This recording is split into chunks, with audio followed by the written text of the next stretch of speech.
Assalamualaikum warahmatullahi wabarakatuh. Sebelumnya izinkan saya memperkenalkan diri, saya Zaskia Firnanda dari angkatan 2023. Di sini saya ingin mempresentasikan materi dengan judul laju reaksi dalam kehidupan sehari-hari untuk memenuhi tugas mata kuliah Bahasa Indonesia. Sebelumnya saya memilih topik laju reaksi ini karena topik ini relevan dengan kehidupan manusia. Hampir di aktivitas sehari-hari ada reaksi kimia yang terjadi dengan laju yang berbeda, seperti memasak, pembakaran, hingga proses pencernaan dalam tubuh. Baik, kita langsung saja masuk ke slide selanjutnya. Di sini ada pertanyaan diskusi. Yang pertama itu, apa itu laju reaksi? Yang kedua, faktor apa saja yang dapat mempengaruhi laju reaksi? Dan yang terakhir, apa saja contoh laju reaksi yang terjadi di kehidupan kita? Baik, selanjutnya ada tujuan pembelajaran. Pertama ini ada menjelaskan pengertian laju reaksi, menyebutkan faktor-faktor yang mempengaruhi laju reaksi, dan terakhir mengetahui laju reaksi yang terjadi di lingkungan sekitar. Baik, di slide ini kita akan membahas tentang pengertian laju reaksi, yakni laju reaksi merupakan perubahan konsentrasi reaksi atau produk tiap satuan waktu, di mana terjadi pengurangan konsentrasi reaksi atau penambahan konsentrasi produk tiap satuan waktu. Adapun persamaan laju reaksinya dinyatakan dengan laju reaksi sama dengan delta reaktan dibagi dengan delta waktu, di mana delta reaktan ini merupakan perubahan konsentrasi reaktan, sedangkan delta T ini merupakan perubahan waktu. Baik, pada slide selanjutnya ini ada faktor yang mempengaruhi cepat lambatnya laju reaksi. Yang pertama ini ada konsentrasi, yakni semakin tinggi konsentrasi reaktan, maka semakin banyak tumpukan efektif, sehingga reaksi akan lebih cepat terjadi. Kemudian faktor kedua ada suhu, di mana peningkatan suhu ini meningkatkan energi kinetik partikel sehingga tumbukan lebih sering dan lebih kuat. Selanjutnya itu ada luas permukaan. Semakin luas permukaan zat, maka akan semakin banyak partikel yang dapat bertumpukan, sehingga dapat mempercepat reaksi. Dan terakhir ini ada katalis, di mana katalis ini menurunkan energi aktivasi, sehingga reaksi berlangsung lebih cepat tanpa mengubah zat itu sendiri. Baik. Kita lanjut yang faktor yang pertama, ini adalah konsentrasi dan laju reaksi, di mana semakin tinggi konsentrasi reaktan, semakin cepat juga reaksi terjadi karena jumlah tumpukan efektif yang meningkat. Misalnya ada reaksi antara HCl dan magnesium atau Mg berlangsung lebih cepat pada HCl 6 molar dibandingkan HCl 1 molar, karena konsentrasi asam yang lebih tinggi dapat meningkatkan frekuensi tumbukan antara partikel reaktan.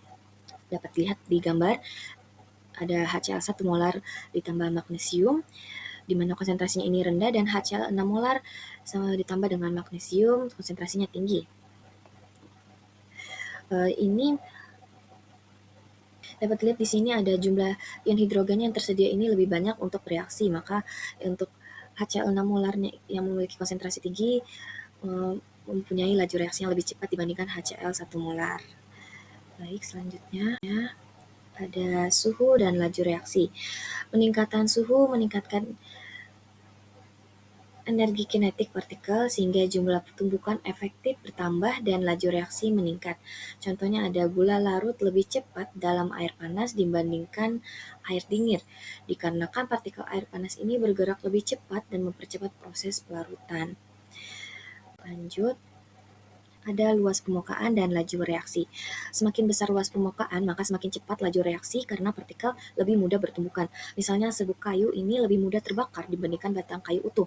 Hal ini dikarenakan permukaan serbuk ini lebih luas, sehingga oksigen dari udara lebih mudah bereaksi dengan kayu, dan proses pembakaran berlangsung lebih cepat dibandingkan dengan pembakaran batang kayu yang utuh.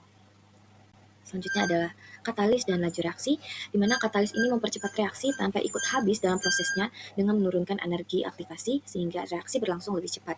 Contohnya ada enzim amilase yang mempercepat pemecahan pati menjadi gula dengan mempercepat proses pemutusan ikatan kimia dalam pati tanpa mengalami perubahan permanen. Analogikanya ini enzim amilase ini seperti kunci dan gembok, di mana hanya substrat yang sesuai bentuknya yaitu pati yang dapat masuk ke situs aktif enzim. Oke, lanjut. Faktor yang terakhir ada juga yang sifat zat dan laju reaksi. Sebenarnya ini adalah faktor tambahan di mana jenis zat ini juga dapat mempengaruhi kecepatan reaksi. Zat ionik biasanya bereaksi lebih cepat dibandingkan zat kovalen karena ion-ionnya langsung bertumbukan tanpa perlu memutus ikatan terlebih dahulu. Contohnya ada reaksi antara cuka atau asam asetat dengan baking soda yaitu natrium bikarbonat yang menghasilkan gelembung gas karbon dioksida dengan cepat. Reaksi ini berlangsung lebih cepat karena kedua zat mudah bereaksi ketika dicampur. Ya, baik. Berdasarkan dari materi awal kita tadi sampai yang akhir, maka dapat disimpulkan bahwa laju reaksi ini adalah perubahan konsentrasi reaktan atau produk persatuan waktu. Kemudian ada faktor-faktor yang dapat mempengaruhi cepat lambatnya suatu laju reaksi dari konsentrasi, suhu, luas permukaan, katalis, dan sifat zat. Dan terakhir ini ada laju reaksi tampak pada proses pelarutan, pembakaran, pencernaan makanan, serta reaksi antara cuka dan soda kue yang menghasilkan gas dengan cepat. Maka dengan adanya kesimpulan ini dapat terjawab pada pertanyaan diskusi di awal kita tadi, apa pengertian laju reaksi, kemudian faktor-faktor yang mempengaruhi laju reaksi, dan contoh laju reaksi yang terjadi di kehidupan sehari-hari. Mungkin ini ada daftar pustaka yang merupakan acuan atau sumber dari materi yang saya ambil. Mungkin itu saja yang dapat saya sampaikan. Mohon maaf apabila ada kesalahan kata atau perbuatan. Sekian presentasi dari saya. Terima kasih. Wassalamualaikum warahmatullahi wabarakatuh.